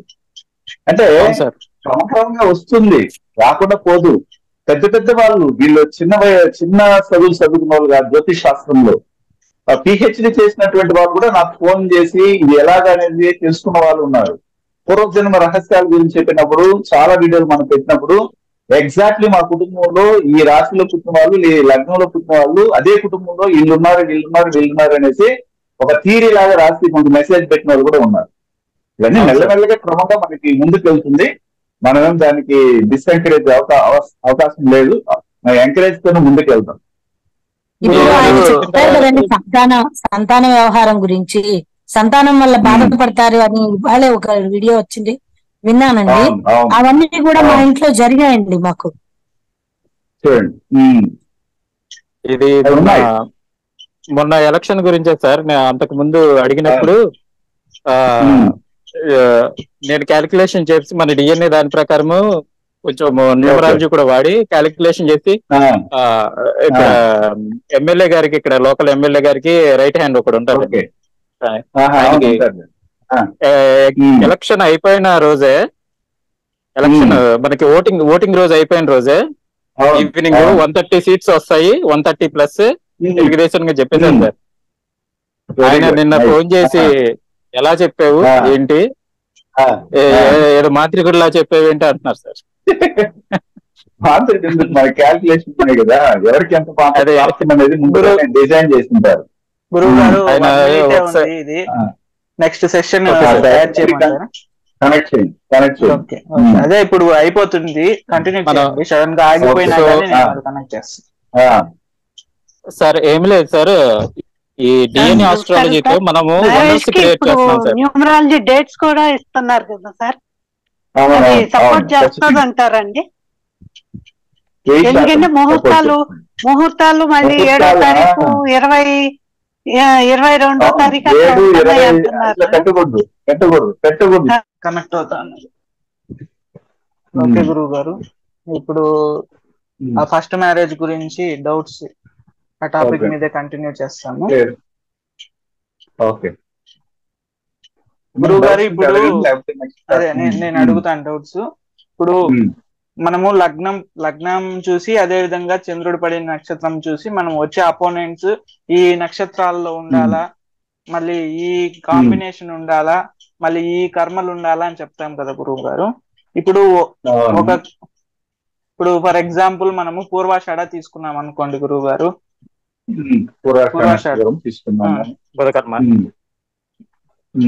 పూర్వాషాఢ నక్షత్రం తీసుకుంటే దానికి వివాహ ప్రాప్త ప్రకారం ఆపోనెంట్ స్పౌస్ ఎవరని చూసుకుంటే మనము శుక్రుడి కర్మ, శని కర్మని కన్సిడర్ చేసుకుంటాము. ఆరుద్ర, చిత్త, శ్రవణ, పునర్వసు, స్వాతి, ధనిష్ట ఈ నక్షత్రాలు తీసుకుంటాం గురువు గారు. ఇప్పుడు శుక్రుడి కర్మ ఉంది, శని కర్మ ఉంది కదా, ఈ రెండు కర్మలో మనం ఒక కర్మ వచ్చినా కనెక్ట్ చేసేవచ్చా, లేకపోతే రెండింటిని కన్సిడర్ చేయాలా గురువు గారు? ఒకటి వచ్చినా చాలా గురువు గారు. ఆప్షన్ అనమాట అది, ఆ రెండు ఆప్షన్ లో ఏ ఒకటి వచ్చినా చేసుకోవచ్చు. ఇప్పుడు మళ్ళీ లగ్నం చెప్పినాను, ఇప్పుడు పూర్వాషాఢ అనేసి, ఇప్పుడు చంద్రుడు పడిన నక్షత్రం అంటే రాశి వచ్చి వేరే నక్షత్రం ఉందనుకోండి గురువు గారు, మకా ఉందనుకోండి గురువు గారు, అప్పుడు శని కర్మ రాహు కర్మ అనేది తీసుకుంటాం మనం వివాహ ప్రాప్తం. అప్పుడు ఇప్పుడు లగ్నానికి వచ్చిన కర్మ ఒకటే కనెక్ట్ అయింది అనుకుంటే దాన్ని కన్సిడర్ చేసుకోవచ్చా? లేదు లగ్నం పడిన కర్మతో పాటు చంద్రుడు అదే రాశి కర్మ కూడా తీసుకొని కన్సిడర్ చేయాలి గురువు గారు? ఓకే, మంచి క్వశ్చన్ వేశారు. ఇప్పుడు జనరల్ గా ఏంటంటే లగ్నంలో నుంచి మనకి ఒక 180 డిగ్రీ లగ్న పాయింట్ నుంచి 180 డిగ్రీల్లో కలిసినటువంటి నక్షత్ర కర్మ రిజిస్ట్రీ 2 ఉంటాయి అనేసి మనం అనుకున్నాము. అదే విధంగా రాశిపేట నక్షత్రం నుంచి 180 డిగ్రీల్లో 2 కర్మ రిజిస్ట్రీ ఉంటాయి. కాకపోతే ఏదో ఒకటి రాశిపేట ద్వారా కానీ లగ్న పాయింట్ పెన్ ద్వారా కానీ ఒకటి కనెక్ట్ అయినా కానీ బాగుంటుంది అనేసి మీరు అడుగుతున్నారు, అంతే కదా? అయితే ఇక్కడ మనం మోస్ట్లీ మన ఇప్పుడు ఉన్నటువంటి మ్యారేజ్ అలయన్స్ లో ఒకటి కుదిరితే చాలు అనేది చెప్పాలి. 2 కానీ కుదిరిందంటే వాళ్ళ అదృష్టం ఉంటుందని అర్థం.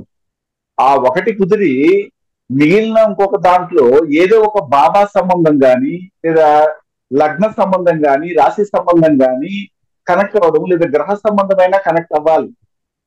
ఇప్పుడు మీరు అడిగిన క్వశ్చన్ ఏంటంటే పూర్వాషాఢ నక్షత్రానికి 180 డిగ్రీల్లో లగ్న పాయింట్ పడినప్పుడు అది ఆరుద్ర, చిత్త, శ్రవణ నక్షత్రాలు, పునరుసు, స్వాతి, ధనిష్ నక్షత్రాలు అంటే శనికర్మ శుక్రకర్మలో ఒక శనికర్మ కనెక్ట్ అయింది లేదా శుక్రకర్మ కనెక్ట్ అయింది, వెళ్ళొచ్చు. అదే విధంగా రాశిపేట నక్షత్రాన్ని నుండి కూడాను 2 కర్మలో కనీసం ఒకటిగానే కనెక్ట్ అవ్వాలా లేదా లగ్న పాయింట్ నుండి కనెక్ట్ అయితే చాలు అని అడిగారు. అది ఒకటే కూడా చాలు.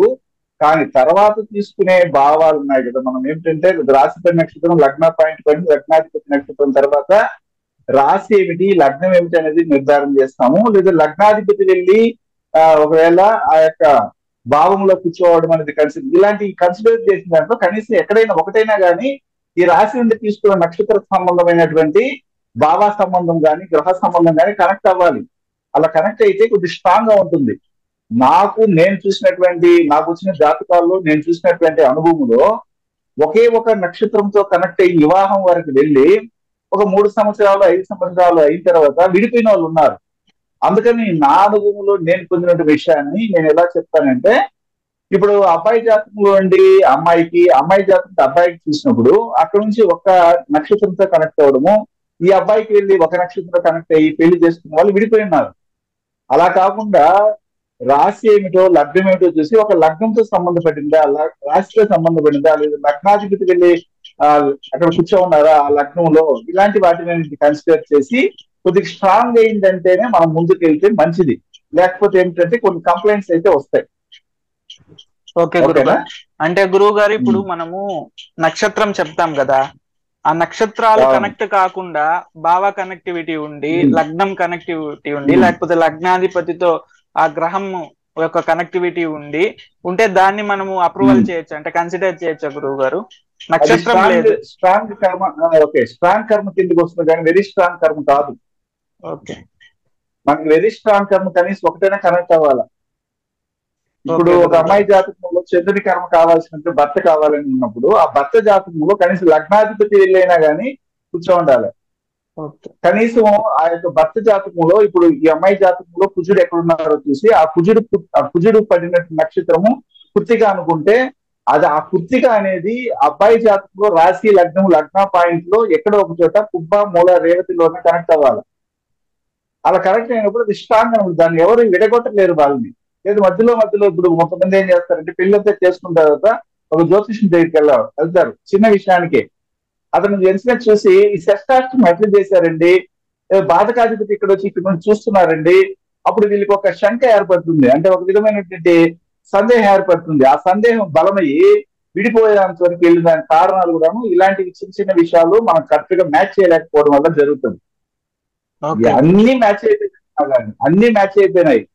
అబ్బాయి ప్రొఫెషన్ మ్యాచ్ అయిపోయింది, అమ్మాయి ప్రొఫెషన్ మ్యాచ్ అయిపోయింది అన్నప్పుడు అబ్బాయికి వచ్చే మామ ఏం ప్రొఫెషన్ లో ఉన్నాడు, ఒకవేళ బతికుంటే లేకపోతే చనిపోయినా ఏ ప్రొఫెషన్ లో ఉన్నాడు అనేది చూసుకుంటే అనేక జాతకాలు వస్తుంటాయి. కానీ అందరి యొక్క తల్లిదండ్రులు ఒకే ప్రొఫెషన్ లో ఉండరు కదా.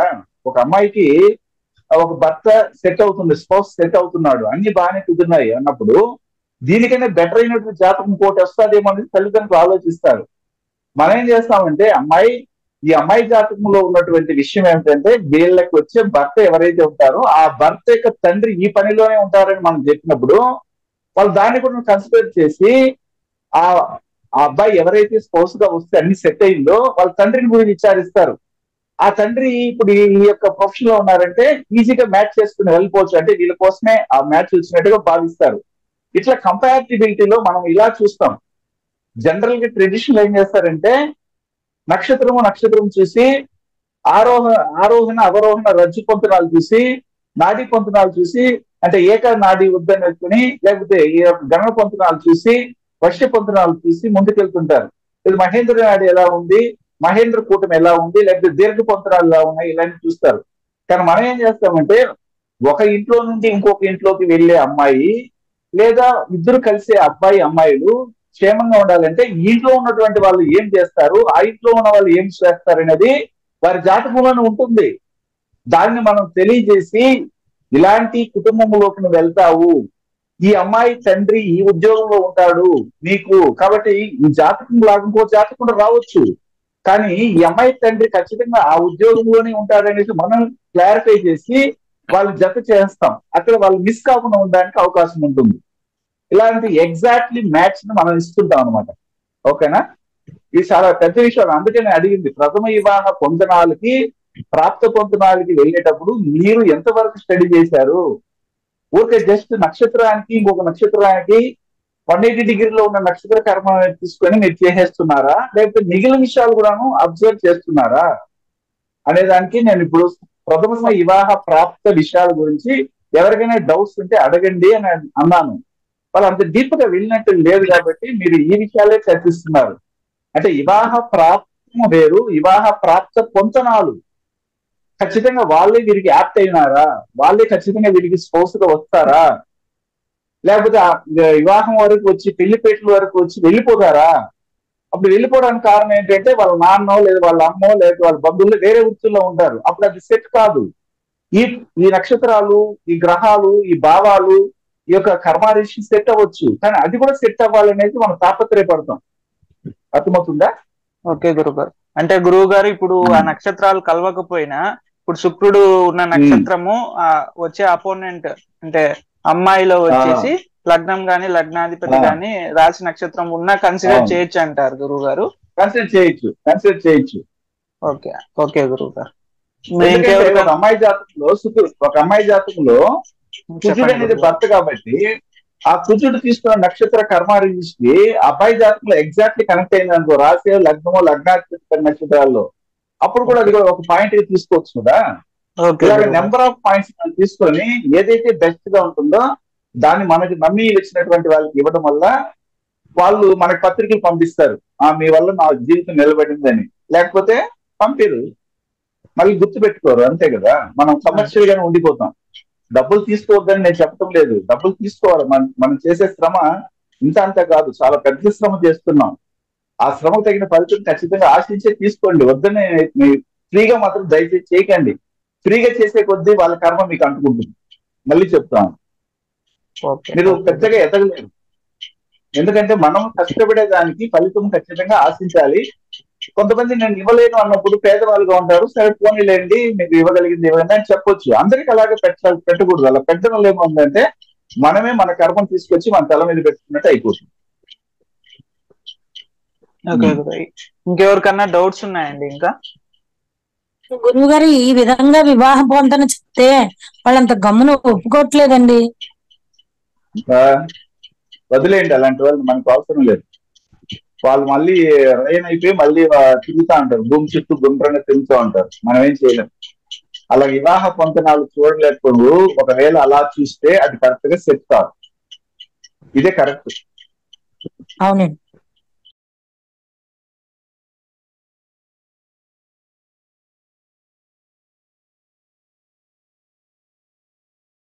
గురువు గారి నుండి డిఎన్ఏ ఆస్ట్రాలజీ ప్రకారంగా మీ జాతక పరిశీలన చేయించుకుని సలహాలు మార్గదర్శకాలను పొందాలంటే మా త్రిశక్తి డిఎన్ఏ ఆస్ట్రాలజీ యూట్యూబ్ ఛానల్లో మరిన్ని వీడియోలు చూసి ఒక అవగాహనకు వచ్చాక మీకు ఉపయోగపడుతుందనిపిస్తేనే ఫోన్ ద్వారా కానీ లేదా డైరెక్ట్గా కానీ అపాయింట్మెంట్ కొరకు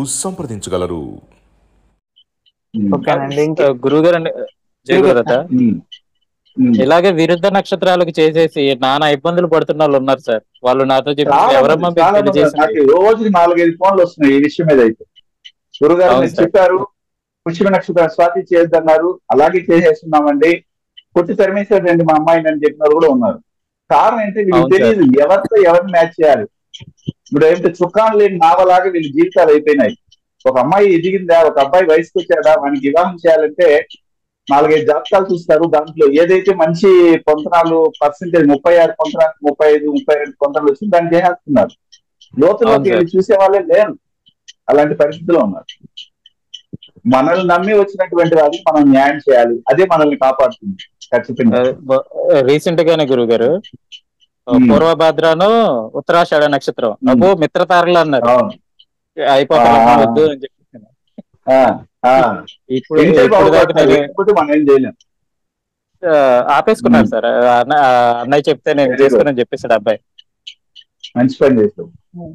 అవును సార్. అలా నమ్మగలిగే చెప్పొచ్చు. చెప్పండి, అడగండి. గురుగారు భగవాన్ అండి.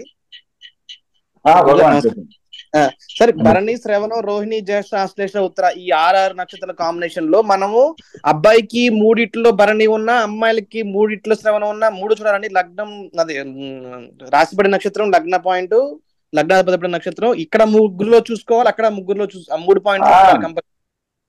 ఎక్కడ వద్దన్నారు? లేదు, అలా కాదు. ఇప్పుడు మేము జాతకం వస్తా ఉందండి, అది అమ్మాయిదో అబ్బాయిదో అనుకుందాం. ఆ అమ్మాయి వచ్చి భరణి నక్షత్రంలో పుట్టింది, లేదా అబ్బాయి భరణి నక్షత్రంలో, రాశిపడి నక్షత్రం లగ్న పాయింట్ 10 నక్షత్రం వరకు పరిమితం చేయాలి. వన్ సైడ్, ఏ సైడ్ మీ దగ్గర వచ్చిన జాతకాన్ని.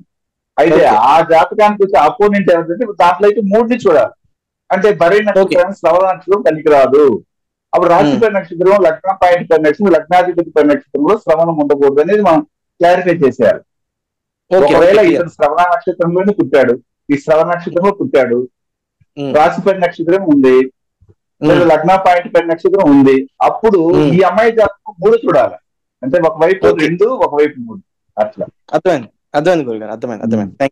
అదే డౌట్. జయ గురుదత్త. గురువు గారు చెప్పండి.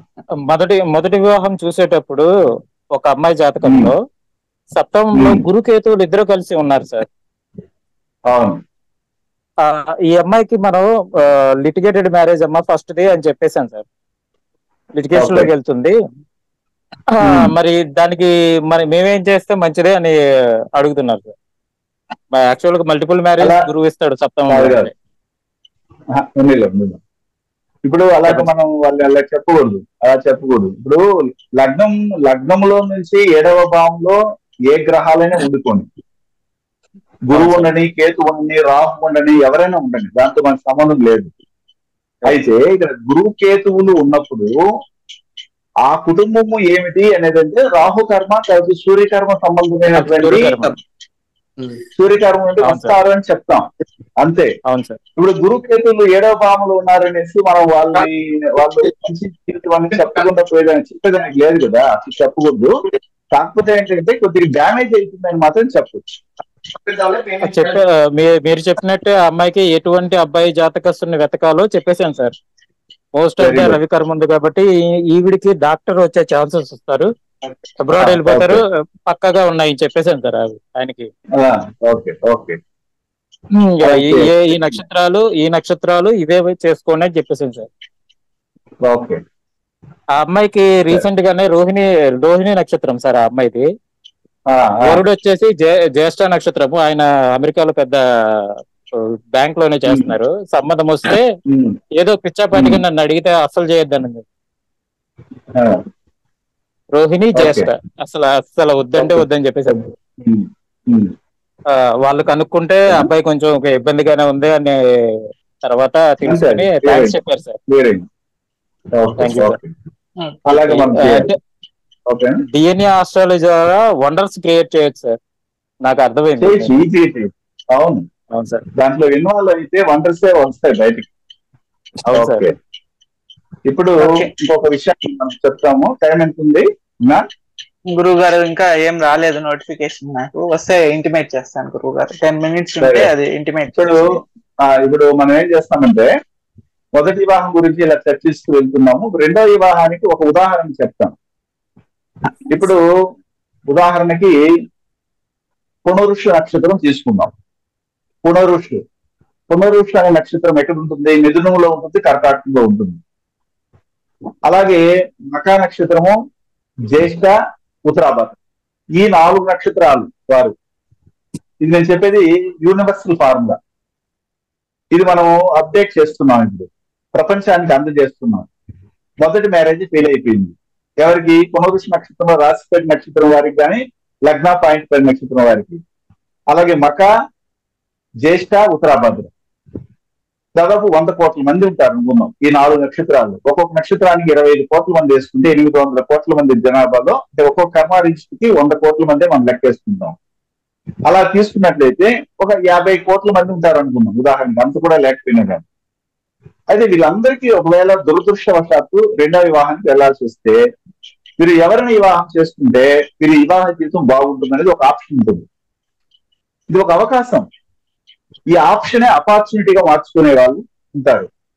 ఆ బౌండరీ నుండి పక్కకి వెళ్లకుండా ఉంటే, మొదటి వివాహం ఫెయిల్ అవుతున్నా రెండవ వివాహానికైనా వెళ్ళడానికి అవకాశం ఇచ్చినప్పుడు 1-7 కాంబినేషన్ కానీ, 7-1 కాంబినేషన్ కానీ, 1-7-12, 1-7 కేతు, 1-7-9, 1-7 గురువు కాంబినేషన్ ఉండి సూర్యకర్మ మరియు రాహుకర్మ ఉన్నటువంటి కుటుంబాల్లో ఇలా జరిగి మొదటి వివాహం ఫెయిల్ అయిపోయింది.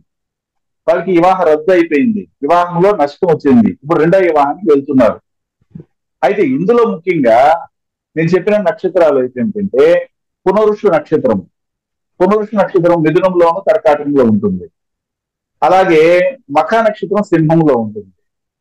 జ్యేష్ఠ నక్షత్రం వచ్చి వృశ్చికంలో ఉంటుంది. తదుపరి నక్షత్రం ఉత్తరాభాద్ర నక్షత్రం మీనంలో ఉంటుంది. అంటే ఇక్కడ చెప్పండి, మిథున లగ్నము, కర్కాటక లగ్నము, సింహ లగ్నము, ఆ తర్వాత వచ్చి వృశ్చిక లగ్నము, మీన లగ్నం. ఈ లగ్నాలలో ముఖ్యంగా ఈ నక్షత్రాల్లో పుట్టినటువంటి వారికి రెండవ వివాహం చేసుకున్న వాళ్ళు ఆల్రెడీ ఎంతో మంది ఉంటారు ఈ నక్షత్రాల్లో పుట్టి. వాళ్ళు ఇప్పుడు నేను చెప్పబోయే ఎగ్జాక్ట్లీ ఈ నక్షత్రాల వాటిలోనే వివాహం జరిగి ఉంటుంది. వాళ్ళకి వివాహ ప్రాప్తం అయితే జరిగి ఉండి బాగున్నట్లయితే, తదుపరి కాలంలో ఎవరైనా వివాహం చేసుకోవాలన్నా ఇదే నక్షత్రాల వారికి వివాహం చేసుకుంటే వారి యొక్క వివాహ జీవితం బాగుంటుందని మనం చెప్తాం. అది ఏమేమి నక్షత్రాలు అంటే, సూర్యకర్మ సంబంధమైన నక్షత్రాలు. అదేమిటంటే అశ్విని, ఆశ్లేష, అనురాధ, పూర్వభద్ర.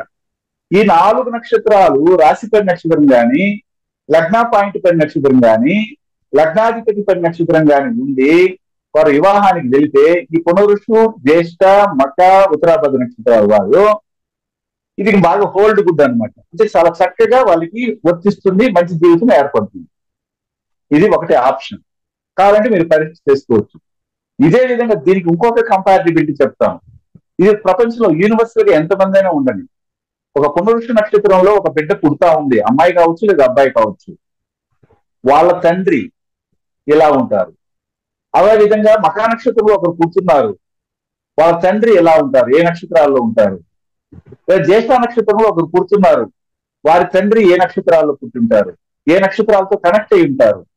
అదేవిధంగా ఉత్తరాభద్ర నక్షత్రాల్లో పుట్టినటువంటి వారి కుటుంబంలో వాళ్ళ తండ్రి, బయాలజికల్ ఫాదర్ నేను గురించి చెప్తున్నాను, రక్తాన్ని పంచిన ఫాదర్ గురించి చెప్తున్నా.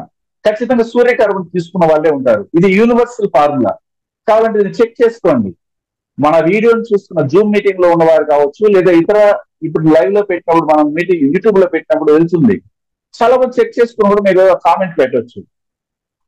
అంటే ఏమిటి? అశ్విని, ఆశ్లేష, అనురాధ, పూర్వభద్ర నక్షత్రాల్లో వారి తండ్రి రాశిపడి నక్షత్రం, లగ్న పాయింట్ పడి నక్షత్రం, లగ్నాధిపతి పడి నక్షత్రము ఖచ్చితంగా ఉంటుంది. అదే విధంగా రెండవ వివాహానికి వెళ్లే భాగస్వామి ఎవరైతే వస్తారంటే ఈ 4 నక్షత్రాల వాళ్ళే ఉంటారు. కారణం ఏంటంటే, ఒకరి లగ్నానికి సంబంధించినట్టు 9వ భావమే వారికి రెండవ వివాహాన్ని తెలియజేస్తే, లగ్నానికి సంబంధించిన 9వ భావమే తండ్రి యొక్క విషయాన్ని గురించి తెలియజేస్తుంది. కాబట్టి ఈ రెండింటిని మనం కంపేర్ చేయొచ్చు ఇక్కడ. అదేవిధంగా రాశి కానీ లగ్నం కానీ ఏమేమి ఉంటుందంటే, మీనరాశి మీన లగ్నంగా ఉంటుంది. లగ్నం ఏదైనా ఉన్నా ఆ లగ్నాధిపతి వెళ్ళి మీనంలో కూర్చో ఉంటారు, తండ్రికైనా కానీ రెండవ భర్తగా వచ్చేవారికైనా కానీ. ఇది కంపేర్ చేయండి, కావాలంటే చెక్ చేసుకోండి. ఈ వీడియో ఎప్పుడు ఇలాగే ఉంటుంది. యూనివర్సల్ గా ఇది మనకి పాస్ అవ్వాలి, ఆ విధంగా అది ట్రూ అవ్వాలి. ప్రూఫ్ ఏమిటంటే ఆల్రెడీ చేసుకున్నటువంటి వాళ్ళు లేదా ఆల్రెడీ మకా నక్షత్రంలో పుట్టినటువంటి వారు కానీ జ్యేష్ఠ నక్షత్రంలో కానీ ఉత్తరాభాద్రలో కానీ పునరుష నక్షత్రంలో పుట్టినటువంటి బిడ్డలు ఉన్నప్పుడు వాళ్ళ తండ్రి జాతకం ఇలాగే ఉంటుంది. లగ్నంలోనే కేతు అనే గ్రహం ఉండడం లేదా లగ్నాధిపతితో కేతు అనే గ్రహం కనెక్ట్ అవ్వడం ఇది కంపల్సరీ ఉంటుంది. మరియు 1-12 కాంబినేషన్ కంపల్సరీగా కనబడుతుంది. 1 కేతువు కాంబినేషన్ ఉంటుంది. కాబట్టి ఇలాంటి కాంబినేషన్స్ తో ఉన్నటువంటి వాళ్ళతోనే వివాహం జరుగుతుంది. వివాహం చేసుకుంటే మంచిది అంటున్నాం, వివాహం జరుగుతుందని చెప్పడం లేదు, అది ప్రెడిక్షన్ అయిపోతుంది. ఇది ఆప్షన్. ఈ ఆప్షనే బౌండరీ వాళ్ళకి. అలా కాదు మేము వేరే వాళ్ళతో వివాహం వెళ్తామంటే 2వ వివాహం కూడా ఫెయిల్ అయిపోతుంది, అప్పుడు 3వ వివాహానికి వెళ్ళాలి. ఇలాగ ఎన్ని వివాహాలు చేసుకుంటారు? అదేవిధంగా తండ్రి విషయంలో, తండ్రి యొక్క జాతకంలో చూస్తే ఈ ప్యాటర్న్ లో కాకుండా ప్రపంచంలో ఈ పునరుషు జ్యేష్ఠ ఉత్తరాభాద్ర మకా నక్షత్రంలో పుట్టినటువంటి వారి తండ్రి వేరే ప్యాటర్న్ ఉండడానికి అవకాశమే లేదు.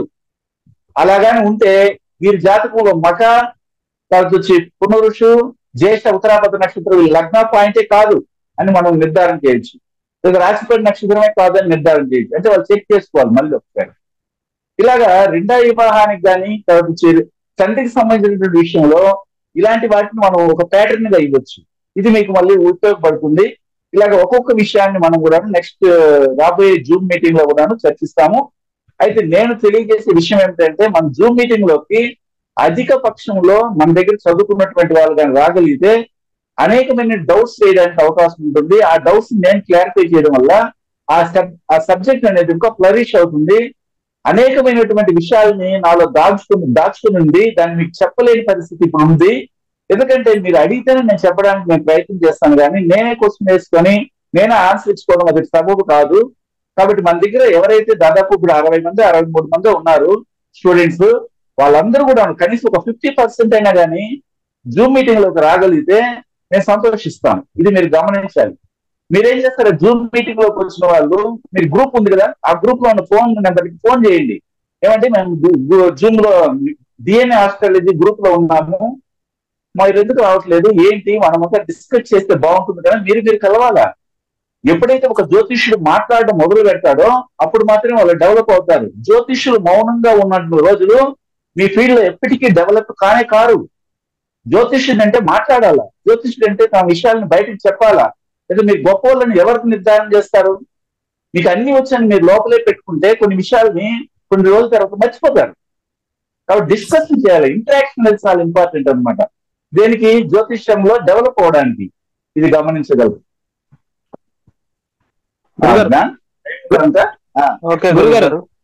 గురుగారు ఇది గురుగారు పునర్వసు జ్యేష్ఠ మక ఉత్తరాభద్ర అని చెప్పారు కదా, కాన్సెప్ట్ ఏంటి అంటే నక్షత్రాలు అర్థమైనాయి కానీ ఎందుకు వచ్చినాయి, చంద్రుడి నక్షత్రాలు సెటి నక్షత్రాలు ఎందుకు వచ్చినాయి అనేది అర్థం కాదు గురుగారు. దానికి ఆన్సర్ చెప్పలేదు. ఇలా ఎందుకు సెట్ చేశారనేది ఆన్సర్ చెప్పలేదు. మీరు మకా నక్షత్రం తీసుకోండి. మకా నక్షత్రం సింహంలో ఉందా? సింహంలో ఉందా? లగ్నం సింహ లగ్నం అయితే 9వ భావం ఏమిటి? ఓకే 9వ భావానికి వస్తుంది, అట్లా వస్తున్నారా? ఓకే 9వ భావంలో 270 డిగ్రీలు ఏడ కనెక్ట్ అవుతుందో చూడండి. ఓకే గురు, ఇప్పుడు అర్థమైంది కాన్సెప్ట్ అర్థమైంది గురు. అది వచ్చి అశ్వినిలో కనెక్ట్ అవుతుంది. అవునవును గురు, అర్థమవుతుందా? అలా తీసుకోండి. ప్రతి ఒక్కరు కనెక్ట్ చేసుకొని మన సూర్యకాలంలో ఉన్నటువంటి వాళ్ళని కనెక్ట్ అయిపోతుంది. రైట్ మొన్న కూడా ఒక వీడియో చూసాము, అందులో కూడా అర్థం కాలేదు యాక్చువల్గా, అడుగుదాం అనుకున్నాను. ఓకే మంచిది, ఓకేనా? ఓకేనండి. ఇంకెవరికైనా డౌట్స్ ఉన్నాయా?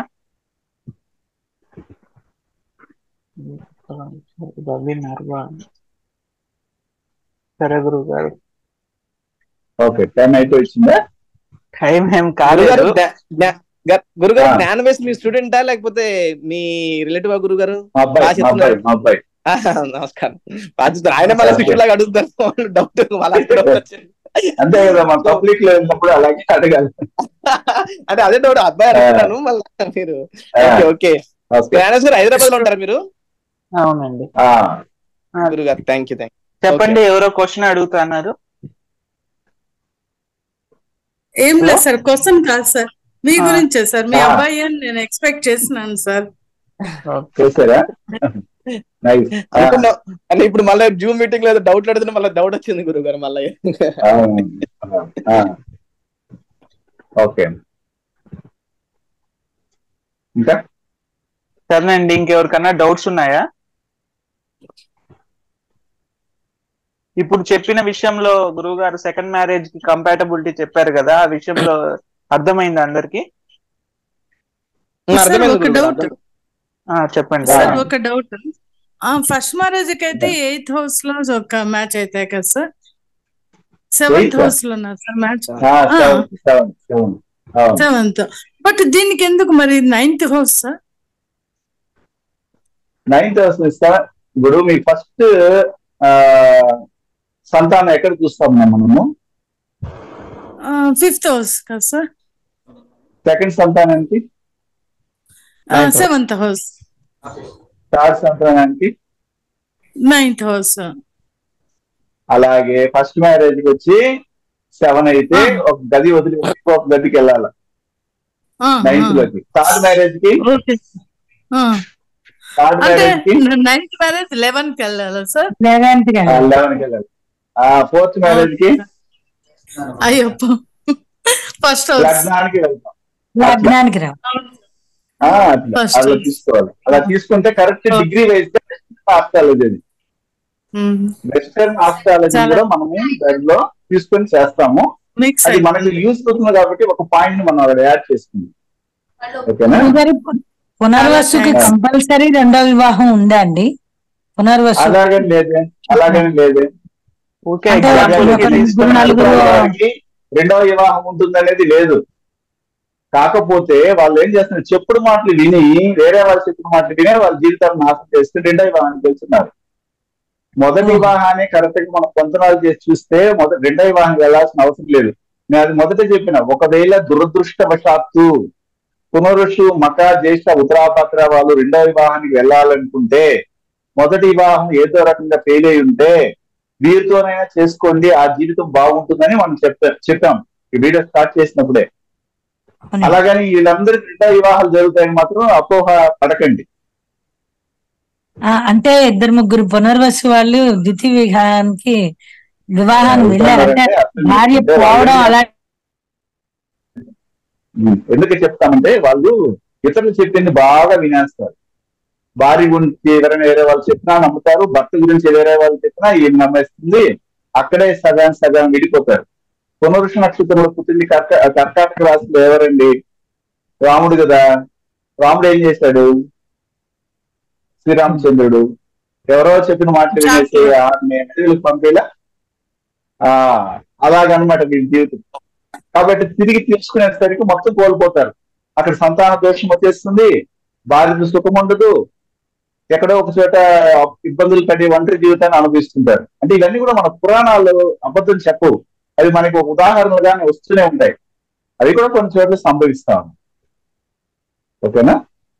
ఓకే గురువు గారు. రవి గారు, మీరు రికార్డ్ చేసేదానికి పర్మిషన్ అడిగినారు, మేము ఆల్రెడీ రికార్డ్ చేస్తున్నాము. మీరు కొత్తగా వచ్చినట్టున్నారు, మీకు ఏమైనా డౌట్స్ ఉంటే అడగండి.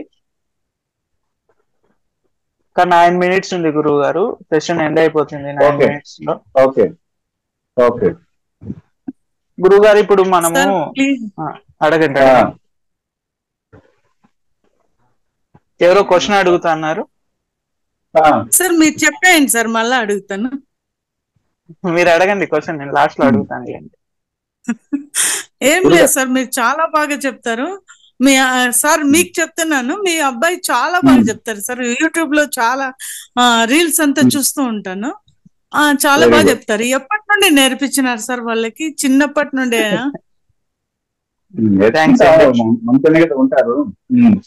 అంటే ఎప్పటి నుండి స్టార్ట్ చేసినారు సార్? అంటే ఎంత ఏజ్ నుండి?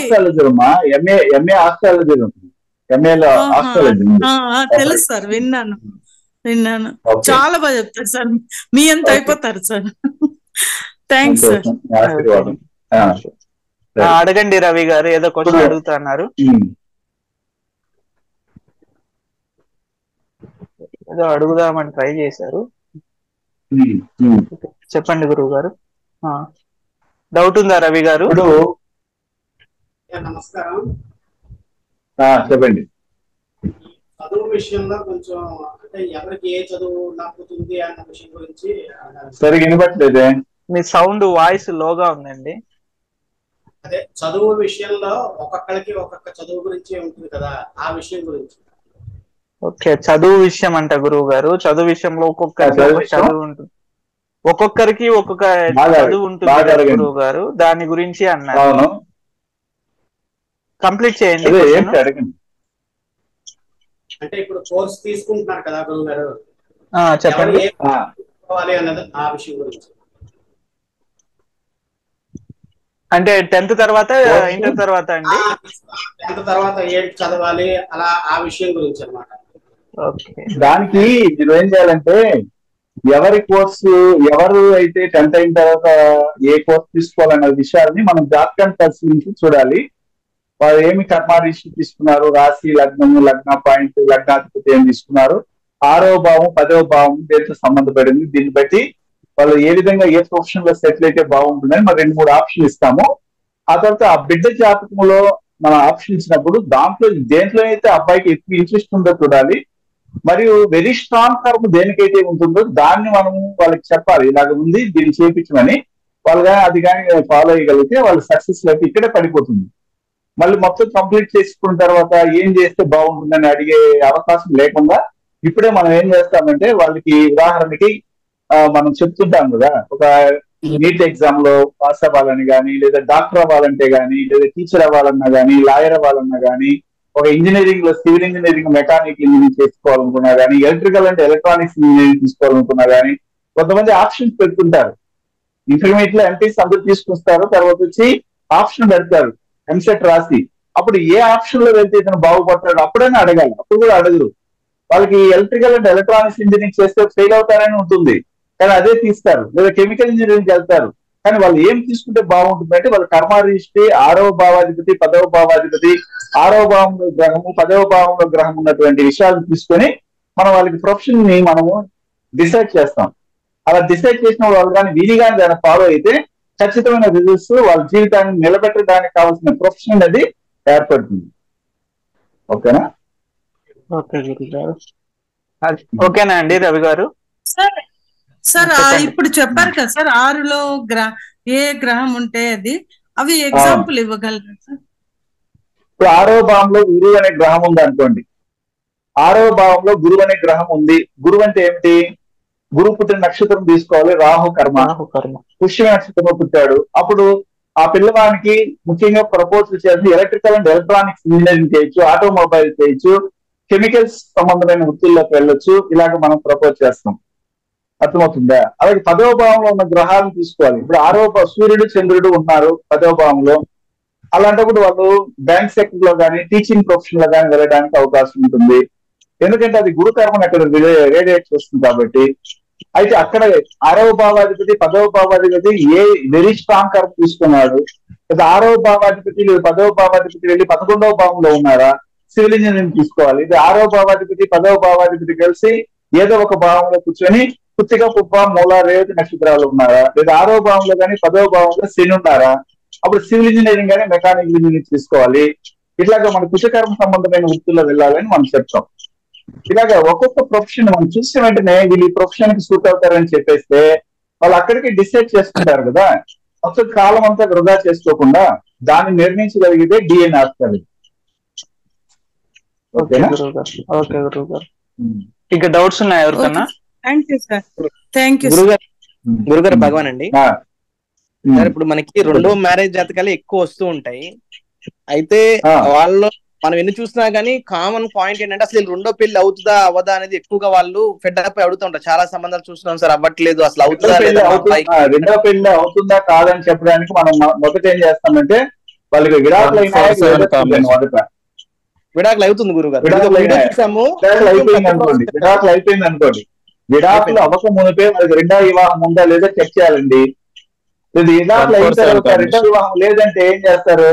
ఇప్పుడు విడాకులు కాకుమునిపే వాళ్ళకి 2వ వివాహానికి వెళ్ళాలని అభిప్రాయం ఉంటే 2వ వివాహం జరిగే అవకాశం అనుమతి ఇస్తుందా లేదో చూడాలి. అప్పుడు మాత్రం వాళ్ళు విడాకులు చేసుకోవడానికి మీరు వెళ్ళండి అని చెప్పాలి. రెండో వివాహం లేదని మనం తెలిసిపోయిందంటే వాళ్ళు విడాకులు వెళ్ళి కానీ ఖాళీగా ఉండాలి కదా మళ్ళీ. అప్పుడు ఒక అబ్బాయి జాతకంలో విడాకులకు మంజూరైంది 14710 కాంబినేషన్ విత్ బుధకర్మ ఉంది, లేదా అబ్బాయి జాతకం లేదు 14710 కాంబినేషన్ ఉంది, బుధకర్మ లేదు. అలాంటప్పుడు అతను ఏం చేస్తాడంటే నాకు విడాకులు వద్దంటాడు, ఈమె మాత్రం విడాకులు కావాలంటుంది.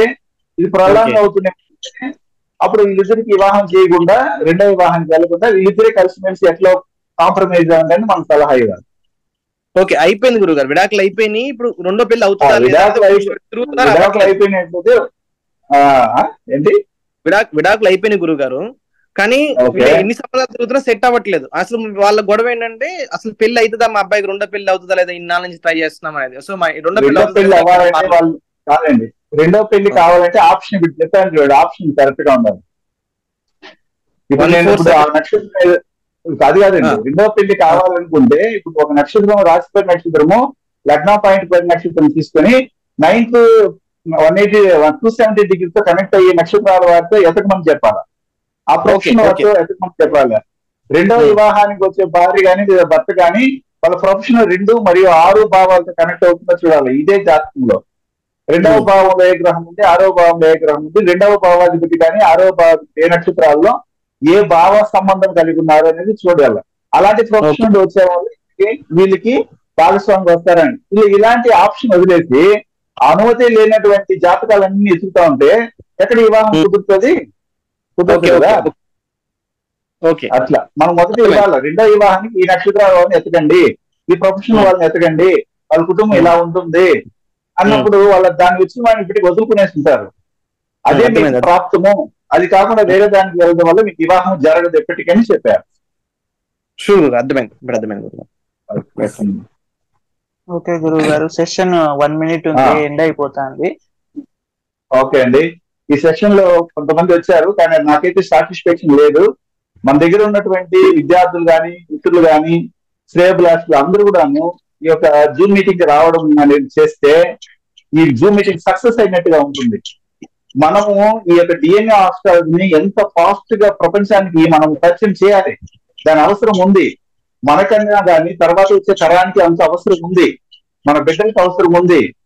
దీన్ని ఎవరైతే బాగా ప్రపోజ్ చేస్తారంటే దాన్ని ఏమంటారు షేర్ చేస్తారో, అందరికి వెళ్ళి చేరేటట్టుగా చేస్తారో వారికి నిజంగా చెప్పాలంటే తర్వాత మంచి స్థితిగతులు ఏర్పడతాయని నేను నమ్ముతాను. ఎందుకంటే మనం అందరికి మంచి చేస్తున్నాం కాబట్టి.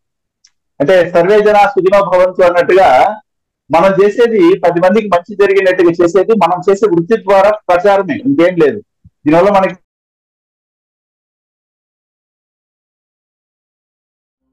హిమాలయాలలోని యతీంద్రులు అవధూతలచే మహామంత్రోపదేశం పొంది వారి గురు పరంపరలో దైవజ్ఞ శ్రీ గుణబ్రహ్మ సరస్వతి గారు అధర్వణ వేద దక్షిణాచార పద్ధతి ద్వారా పూర్వం వశిష్ఠ వాల్మీకాది ఋషులు చేసిన విధంగా విలువ కట్టలేని అమూల్యమైన 24 హోమాలను ఏకకాలంలో ఒకే హోమగుండంలో గత 24 సంవత్సరాలుగా లోక కళ్యాణం కొరకు కర్మ విమోచన హోమక్రియను చేస్తూ నమ్మి వచ్చిన నిజమైన భక్తులకు శ్రీ జగన్మాత కృపతో మంచి చేస్తున్నారు. కర్మ విమోచన పొందాలనే ఆసక్తి ఉన్నవారు ముందుగానే గోత్రనామాలను నమోదు చేసుకోగలరు.